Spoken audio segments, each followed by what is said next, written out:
안녕하세요. 새 비디오에 오신 것을 환영합니다. 요즘엔 드론이 어디에나 있습니다. 이러한 무인 비행 장치는 우리에게 세계에 대한 새로운 관점을 제공했습니다. 공중 정찰 및 배송에 사용되며 사람이 갈 수 없는 곳에 도달할 수 있습니다. 드론을 사용하는 동안 무서운 것들도 포착되었습니다. 오늘은 그중 20개를 보여드리겠습니다. 이 채널을 처음 사용하십니까? 구독과 좋아요, 알림 설정 부탁드리겠습니다. 20. 이 고고학자들은 첨단 이미징 기술을 갖춘 드론을 활용하여 뉴멕시코의 고대 마을을 발굴했습니다. 드론에는 육안으로는 쉽게 식별할 수 없는 열 화상 및 기타 세부 사항을 캡처할 수 있는 카메라가 장착되어 있었습니다. 고고학 유적지 상공을 드론으로 비행함으로써 연구원들은 고대 문명의 역사와 문화에 대한 귀중한 통찰력을 제공하는 매장 구조물, 의식용 구덩이 및 기타 특징을 식별할 수 있었습니다. 뉴멕시코에서 드론을 이용한 발견은 약 1000년 전 이 지역에서 번성했던 고대 푸에블로 사회를 더 잘 이해하는 데 기여했습니다. 드론이 블루제이 지역 상공을 비행했을 때 그들은 다음과 같은 것을 발견했습니다. 드론은 수많은 개미 언덕을 지나갔고 결국 그 풍경에서 원형의 형성을 발견했습니다. 몇 년이 걸릴 수도 있었던 작업을 몇 시간 만에 고고학팀이 현장에 도착하여 위치를 더 자세히 조사할 수 있었습니다. 천년된 이 마을은 1970년대에 처음 발견되었으며 지금은 한때 큰 셈이었던 곳을 둘러싸고 있는 거의 60채의 조상이 대거 살던 푸에블로 가옥으로 확인되었습니다. 19. 중국의 자전거 묘지에 놀라운 드론 영상이 한 남성에 의해 포착되었습니다. 이 문제는 과도한 자전거 생산과 부적절한 수요에서 비롯됩니다. 이 남성은 드론을 이용해 중국 전역의 15개 이상의 장소를 촬영했는데 현재 그곳에는 버려지고 손상된 낙서로 뒤덮인 수천 대의 자전거가 있습니다. 이 자전거의 무지개색 집단 무덤은 최근 비판을 받고 있는 지속 불가능한 비즈니스 모델의 실패를 나타내는 상징이 되었습니다. 시장을 장악하고 경쟁을 없애기 위한 시도로 자전거 회사들은 전 세계 도시들에 그들이 수용할 수 있는 것보다 더 많은 자전거를 홍수처럼 쏟아부었습니다. 이 전략은 2017년에 시행되었으며 자전거 과잉 공급과 대처하기 위해 고군분투하는 도시의 문제를 초래했습니다. 그 결과 버려진 자전거가 열악한 상태로 놓여있는 자전거 묘지가 되었습니다. 18. UFO는 수년 동안 매혹과 추측의 대상이었습니다. 하늘에 은색 구체나 금속성 물체가 보인다는 보고는 종종 UFO와의 만남과 관련된 목격 사례 중 하나입니다. 다음 드론 영상에서 우리는 은색 구체가 불가능한 속도로 날아가는 것을 볼 수 있으며 속도를 늦추면 훨씬 더 선명하게 볼 수 있습니다. 목격자들은 종종 그것들을 금속 또는 반사 모양을 방출하는 구형 물체로 묘사합니다. 그들은 일반적으로 밝은 은색 또는 금속 강택과 함께 반사율이 높은 것으로 보고됩니다. 이러한 은색 구체는 조용히 떠 있거나 빠르고 예측할 수 없는 움직임을 보이는 것처럼 보일 수 있습니다. 한 가지 눈에 띄는 측면은 매우 빠른 속도로 이동하고 기존 항공기의 능력을 무시하는 기동을 수행할 수 있는 능력입니다. 목격자들은 이 물체들이 가속과 감속을 반복하며 뚜렷한 추진력 없이 갑자기 방향을 바꾸는 것으로 묘사했습니다. 이것은 누가 혹은 무엇이 이 UFO를 조종하고 있는지에 대한 의문을 제기합니다. 외계인일까요? 어떻게 생각하시나요? 17. 이 남성은 영국 글로스터셔의 버클리 마을에 있는 유서 깊은 성인 버클리 성 위로 드론을 날리고 반투명한 형체를 발견했습니다. 버클리 성은 11세기로 거슬러 올라가며 900년 이상 버클리 가족의 거주지였고 영국에서 가장 오래 거주한 성 중 하나입니다. 남자에 따르면 그는 죽었다고 전해지는 기사에 유령을 포착했지만 여전히 성을 괴롭히고 있다고 합니다. 이 성은 섬뜩한 전설과 유령 목격담으로 유명합니다. 몇 가지 섬뜩한 이야기에는 전 거주자인 앨리스 버클리 부인의 영혼이라고 하는 화이트 레이디의 이야기가 포함됩니다. 다른 유령은 머리가 없는 기사로 여겨지며 영국 남북전쟁 중 참수된 왕당파 병사의 영혼으로 추정됩니다. 드론 영상을 보면 어떤 생각이 드시나요? 병사를 닮은 유령이 성 안뜰을 걷고 있는 것이 보이십니까? 댓글로 알려주십시오. 16. 순록은 종종 그룹이나 무리를 지어 움직이는 매우 사회적인 동물입니다.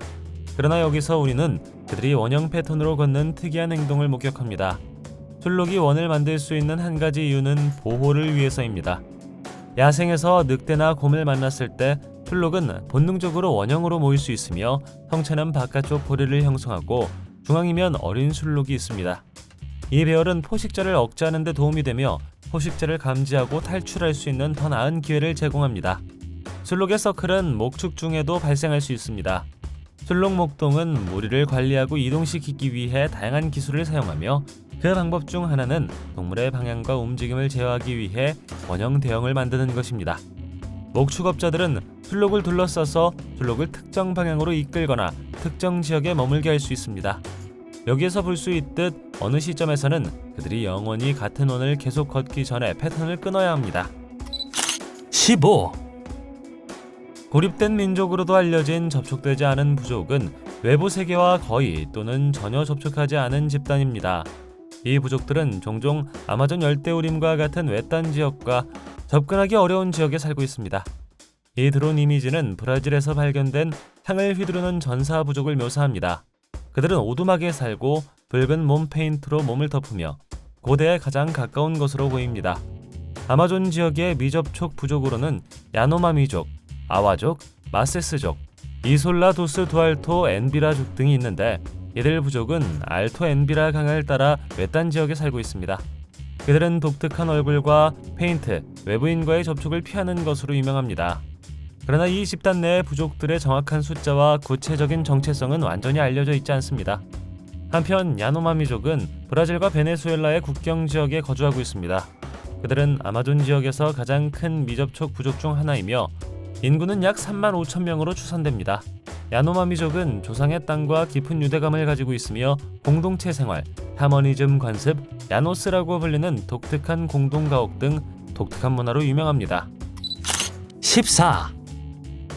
잉글랜드 더비셔 경찰은 최근 범죄자를 성공적으로 체포할 수 있는 드론 영상을 공개했습니다. 드론 영상에서는 토마스가 현관문에서 그를 기다리고 있던 경찰을 피하기 위해 뒷창문을 통해 탈출하는 순간이 담겨 있습니다. 그는 경찰견을 따돌리고 여러 울타리를 뛰어넘었지만 그의 일거수일투족을 기록한 경찰 감시 드론을 피할 수 없었습니다. 드론의 도움 덕분에 경찰은 추가 사고 없이 남성을 체포할 수 있었습니다. 그들은 이웃집 뒷마당에서 그를 발견했는데 그는 그곳에 숨어 있었고 경찰을 따돌릴 만큼 충분히 영리하다고 생각했습니다. 드론 덕분에 토마스는 결국 불법 약물 소지 혐의로 2년 4개월의 징역형을 선고받았습니다. 13. 우뚝 솟은 절벽과 험준한 지형이 있는 중국 안순의 매혹적인 풍경 속에 수천 개의 관이 동굴에 버려져 있습니다. 한 동굴에만 500개가 넘는 관이 쌓여있는 것으로 추산됩니다. 현지 전설에 따르면 하늘 장례식으로 알려진 고대 부족은 더 높은 곳에 묻힐수록 천국에 더 가까워진다고 믿었습니다. 그리하여 가파른 절벽에 관을 매달아 놓는 독특한 전통이 탄생했습니다. 21세기가 되어서야 첨단 드론 기술이 등장하며 이렇게 매달린 관의 전모를 기록할 수 있게 되었습니다. 드론 영상에서는 관들이 광범위하게 연결되어 있었고 일부는 수직으로 쌓여 공중에 떠 있는 것처럼 보였습니다. 일부 역사가들은 이러한 공중 매장이 야생동물과 도굴꾼으로부터 보호하는 역할도 했다고 생각합니다. 12. 페루의 고대 푸키오 우물은 기원전 200년에서 서기 600년 사이에 이 지역에서 번성했던 고대 나카스 문명이 개발한 놀라운 수력공학적 위협입니다. 그들의 이름이 친숙하게 들린다면 아마도 유명한 나스카 라인에서 그들을 알아볼 수 있을 것입니다. 이 사람들은 건조한 사막 풍경에서 지하수에 접근하고 분배하기 위해 푸키오라고 불리는 지하 우물 네트워크를 만들었습니다. 푸키오는 지하 수원에서 물을 포착하여 표면으로 가져오는 지하 터널입니다. 이 건설에는 종종 몇 미터 깊이의 긴 터널을 파는 것이 포함되었습니다. 터널은 돌로 늘어서 있었고 물의 흐름을 유지하고 파편이 이 시스템으로 유입되는 것을 방지하기 위해 세심하게 설계되었습니다. 작업자에게 신선한 공기를 제공하고 터널의 안정성을 유지하기 위해 환기구도 일정한 간격으로 건설되었습니다. 푸키오의 네트워크는 상호 연결되어 물이 한 우물에서 다른 우물로 흐를 수 있도록 했습니다. 이 나스카 우물을 신비롭게 만드는 것은 우리가 아직도 그들이 그것을 만드는 데 사용한 기술을 완전히 이해하지 못한다는 것입니다. 11. 드론을 도로와 기차선로 위로 날린다면 마지막으로 만나고 싶은 것은 드론을 알아차린 빨간 풍선을 가진 소름 끼치는 광대입니다. 영화 2세 나오는 것과 같은 초자연적 악마 광대이든 광대로 분장한 사람이든 사람들은 여전히 어느 쪽이든 무서워합니다. 광대는 종종 짙은 화장, 밝은 색상의 의상, 큰 신발과 같은 과장된 특징을 가지고 있습니다. 이러한 드론 영상은 분명 불안감을 불러일으킬 수 있으며 사람들은 광대의 진정한 의도를 이해하려고 노력했습니다. 광대는 분장과 가면 뒤에 자신의 정체를 숨기기 때문에 예측할 수 없다는 느낌을 주고 그들을 신뢰하기 어렵게 만들 수 있습니다. 광대는 전통적으로 유머 및 엔터테인먼트와 관련이 있지만 최근 몇 년 동안 많이 바뀌었습니다. 이 광대가 드론을 발견한 후 행동에 나서는 것을 보는 것도 확실히 두려움 요소를 높입니다. 그 광대가 거기서 뭘 하고 있었다고 생각하시나요? 10. 미국 아이다호는 여러 빅풋 목격이 보고된 곳 중 하나입니다. 그러나 이 비디오에서 한 남성은 외딴 지역을 달리는 드론에서 엄청난 빅풋 영상을 캡처했다고 주장합니다. 많은 이야기에 따르면 아이다호는 빅풋이 자주 관찰되는 서식지 중 하나입니다. 아시다시피 빅풋은 크고 털이 많은 원숭이 같은 존재로 묘사되는 전설적인 생물입니다. 주로 북아메리카의 숲과 산에 서식하는 것으로 믿어집니다. 빅풋이라는 이름은 발견된 큰 발자국에서 파생되었으며 종종 생물에 기인합니다. 빅풋에 대한 설명으로는 키가 매우 크고 대부분의 몸은 두꺼운 털로 덮여 있으며 강하고 매운 냄새를 풍긴다는 것입니다. 이 생물은 찾기 어려운 성격으로 유명하며 종종 인간으로부터 도망치거나 눈에 띄지 않으려고 합니다. 이 비디오에서도 그럴 수 있으며 빅풋이 드론을 알아챘다고 생각하시나요? 댓글로 알려주십시오. 9. 제2차 세계대전 중 영국을 포함한 유럽 전역의 도시와 마을에 수많은 폭탄이 투하되었습니다. 이러한 폭탄 중 다수는 충격을 받아도 폭발하지 않았고 수십 년 동안 묻히거나 숨겨져 있었습니다. 이것은 일상적인 작업 중에 발견된 그 중 하나입니다. 불발탄이 발견되면 당국은 공공안전을 보장하기 위해 즉각적인 조치를 취합니다. 이 경우 폭탄을 안전하게 터뜨리기 위해 2,600가구를 대피시켜야 했습니다.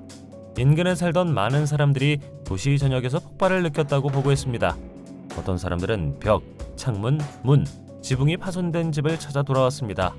일부 주택은 거주불능으로 선언되기도 했습니다. 드론 영상에서는 폭탄이 고의로 터지는 끔찍한 순간이 담겼습니다. 한 전문가의 말에 따르면 이 폭발로 인해 2층 버스 세대가 주차할 수 있을 정도로 엄청나게 큰 분화구가 생겼다고 합니다. 8. 실물처럼 보이지만 생명이 없는 인물처럼 보이는 마네킹은 소비자 중심의 세계에서 흥미로운 역할을 합니다. 이 사람 모양의 모델은 머천다이저와 패션 디자이너에서 영화 제작자에 이르기까지 다양한 사람들에게 없어서는 안 될 도구 역할을 합니다.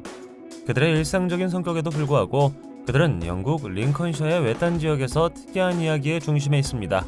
영국의 유튜버 톰 스콧은 마네킹 사유지에서 드론으로 약 25,000개의 마네킹 피규어를 포착했습니다. 마네킹은 낡은 마네킹의 팔, 다리, 몸통에 활력을 불어넣는 독특한 프로젝트입니다. 한 번에 많은 마네킹을 보는 것은 매우 섬뜩하고 이상하게 보입니다. 어떻게 생각하시나요? 7. 2017년 포르투갈의 산불은 파괴적이었으며 주로 포르투갈 중부, 특히 페드로간 그란데 시정촌에서 발생했습니다. 2017년 6월 17일에 시작된 지진은 며칠 동안 흥미를 떨치면서 상당한 인명손실과 광범위한 파괴를 초래했습니다. 화재는 매우 높은 온도, 낮은 습도 및 강한 바람의 조합에 의해 연료가 공급되어 화염이 빠르게 확산되기에 이상적인 조건을 만들었습니다. 드론 영상에서는 자동차, 주택, 여러 마을이 완전히 집어삼킨 사건의 여파가 담겨 있습니다. 또한 화재의 속도와 강도로 인해 당국이 주민들을 제때 대피시키기가 어려웠고 피해 규모는 엄청났습니다. 수천 헥타르의 숲, 농지, 주거 지역이 파괴되어 불에 탄 나무와 잿더미가 되었습니다. 6. 산멘시아는 허난성 북부에 위치한 중국 고대 지하 동굴 도시입니다. 이 도시는 북이 왕조 시대에 지어졌으며 수나라와 당나라 시대의 군사 거점으로 사용되었습니다. 이 도시는 조각된 지하 터널과 방해 네트워크로 구성되어 있습니다. 최대 10,000명을 수용할 수 있는 것으로 추산됩니다. 이 드론이 보여주는 것은 독수리 모양으로 지어진 10만 평방미터 이상의 면적입니다. 이곳의 가장 흥미로운 특징 중 하나는 도시 디자인에 내장된 방어 수단입니다. 이 도시에는 침입자를 막기 위해 고안된 일련의 함정과 비밀 통로가 있습니다. 예를 들어 도시에는 성문 중 하나 위에 매달려 있는 큰 돌이 있습니다. 적군이 성 안으로 들어오려고 하면 돌을 떨어뜨려 군대를 괴멸시키고 입구를 막았습니다. 5. 코네티컷 출신의 리처드라는 시각장애인이 영하의 기온에서 숲에서 길을 잃은 후 드론을 사용하여 경찰에 의해 발견되었습니다. 62세의 이 남성은 토요일 아침에 가족이 연락이 닿지 않자 동생에 의해 실종 신고를 당했습니다. 이웃들은 금요일 오전 10시 이후로 그가 보이지 않았다고 확신했고 엠필드 경찰서는 그의 실종을 조사하기 시작했습니다. 경찰서는 그의 이전 행동을 조사한 후 그가 방향 감각을 잃고 집을 나갔을 가능성이 있다고 결론지었습니다. 저체온증에 대한 우려로 경찰서는 수색을 위해 드론 조종사의 도움을 받았습니다. 30분간의 수색 끝에 남자는 숲속으로 100m 떨어진 곳에서 보이지 않는 곳에 발견되었습니다. 드론 영상에서는 구조대가 될 것을 들고 숲을 가로질러 그가 숨어있던 장소로 가는 모습이 담겨 있습니다. 다행히 그는 빨리 구조되었고 지금은 잘 지내고 있기를 바랍니다. 4. 쿠웨이트는 지난 20년 동안 아리아 지역에 쌓인 세계 최대 타이어 무덤과 씨름하고 있습니다. 이 묘지에는 5천만 개의 타이어가 있어 환경 및 건강을 위협하고 있습니다. 최근 몇 년 동안 타이어 매립지에서 여러 건의 화재가 발생하여 인근 지역 사회에 심각한 오염과 건강 문제를 일으켰습니다. 쿠웨이트 정부는 500만 개의 중고 타이어를 수출하고 이러한 타이어를 절단, 재활용하기 위해 5개의 공장을 설립하는 등 없애기 위한 조치를 취했습니다. 당국은 타이어 재활용 공장 설립을 위해 살미에 200만 평방미터의 면적을 할당했습니다. 전문가들은 정부의 노력이 엄청난 수의 타이어로 인한 문제를 해결하기에는 불충분하다고 비판했습니다. 2021년 8월 드론 영상에서는 수천 개의 타이어가 불타는 모습이 포착되었습니다. 이 화재로 인해 멀리서도 볼 수 있는 짙은 검은 연기 기둥이 발생하여 인근 주민들에게 잠재적인 건강 위험에 대해 경고했습니다. 소방관들은 화재를 타이어의 나머지 부분과 격리하기 위해 부지런히 노력하여 200평방미터의 면적의 화재를 진압했습니다. 3. 카필리카야 바위 무덤은 터키의 코스롬에서 북쪽으로 약 27km 떨어진 곳에 위치한 고대 무덤입니다. 무덤은 헬레니즘 시대로 거슬러 올라가며 기원전 2세기에 지어진 것으로 추정됩니다. 강에 의해 만들어진 계곡의 균열에 의해 형성된 바위가 많고 가파른 지형에 새겨져 있습니다. 무덤은 정육면체 모양이며 무덤문에는 이케지오스라는 비문이 있습니다. 이 단어의 기원과 의미는 여전히 수수께끼입니다. 이 산무덤을 방문하는 것은 거의 접근하기 어려운 위치에 있기 때문에 모험 정신이 필요합니다. 그러나 이곳에 드론 영상이 포착되어 얼마나 다른 세상처럼 보이는지 보여줍니다. 이 비디오는 공중 관점에서 무덤의 아름다움과 인상적인 건축물을 강조합니다. 또한 지상에서 쉽게 접근할 수 없는 무덤의 독특한 전망을 제공하여 무덤 구조와 주변 경관의 복잡한 세부사항을 강조합니다. 믿거나 말거나 이 무덤은 1996년 양떼를 방목하던 중 우연히 길을 지나던 목자에 의해 발견되었다고 합니다. 2. 멕시코 국방부는 얼마 전 군인들이 거대한 마리화나 플랜테이션을 발견했다고 발표했습니다. 이 농장은 크기가 거의 300에이커에 달했으며 바하 칼리포르니아 사막에 위치해 있었습니다. 이것은 멕시코에서 알려진 가장 큰 농장이라고 합니다. 1984년에 북부 치와와주에서 발견된 두 번째로 큰 밭보다 4배나 더 큰 것으로 알려졌습니다. 식물은 검은 천으로 보호되었고 고급 관계 시스템의 지원을 받았습니다. 식물 중 일부는 매우 높았고 관리인을 위한 목조 별채도 포함되었습니다. 일반적으로 이러한 밭은 군인들이 식물을 베고 태우는 것에 의해 파괴되지만 이 발견은 믿을 수 없을 정도였습니다. 이는 마리화나가 여전히 멕시코 카르텔의 중요한 거래임을 시사하지만 그들의 수익 중 얼마나 많은 금액이 이 원천에서 나오는지는 불분명합니다. 그러나 이 발견은 드론을 사용하여 이루어진 것이 아닙니다. 순찰 중이던 군인들에 의해 발견되었고 그럼에도 불구하고 농장을 조사하고 철거하러 간 군대는 드론을 가지고 있었기 때문에 농장이 얼마나 넓고 광대했는지 알 수 있었습니다. 이 사건은 2015년에 일어났는데 같은 해에 미국과 멕시코를 잇는 터널이 발견되었습니다. 터널은 악명 높은 카르텔 두목 엘 차포의 소행이었다고 합니다. 1. 충돌 분화구는 작은 소행성에서 지구와 같은 큰 행성에 이르기까지 태양계의 모든 천체에서 발생합니다. 바링 크레이터는 미국 애리조나주 66번 국도의 윈슬롯이 근처에 위치하고 있습니다. 그것은 외계인 충돌에 의해 발생하는 것으로 확인된 첫 번째 분화구이며 직경은 약 1km입니다. 분화구는 비교적 젊으며 약 5,000년 된 것으로 추정됩니다. 비교적 젊은 나이에도 불구하고 이 분화구는 19세기 후반부터 알려져 왔습니다. 드론 영상은 분화구의 거대한 크기를 포착하여 자세히 볼 수 있게 해줍니다. 분화구가 충격으로 인해 발생했는지 인근 화산 지역과 관련이 있는지에 대한 논쟁이 있었습니다. 1960년대가 되어서야 과학자들은 근처에서 발견된 운석 조각과 함께 암석에서 고압 형태의 석영이 확인되었고, 과학자들은 그것이 지구 밖에서 온 것임을 확인했습니다. 과학적 중요성 외에도 이 분화구는 스타트렉 넥스트 제너레이션과 엑스파일을 비롯한 수많은 영화와 TV쇼에 등장했습니다. 이 지역은 인기 있는 관광 명소가 되었으며 분화구의 형성과 과학적 중요성에 대한 정보를 제공하는 방문자 센터도 있기 때문에 방문을 하는 것도 좋습니다. 당신은 드론을 날려보고 싶으신가요? 그렇다면 무엇을 촬영하고 싶으신가요? 댓글로 알려주십시오. 동영상이 마음에 들면 좋아요 부탁드리겠습니다. 저희가 만든 더 많은 동영상을 보고 싶으시다면 화면에서 하나를 클릭하거나 채널을 살펴보세요. 시청해주셔서 감사드리며 다음에 뵙겠습니다.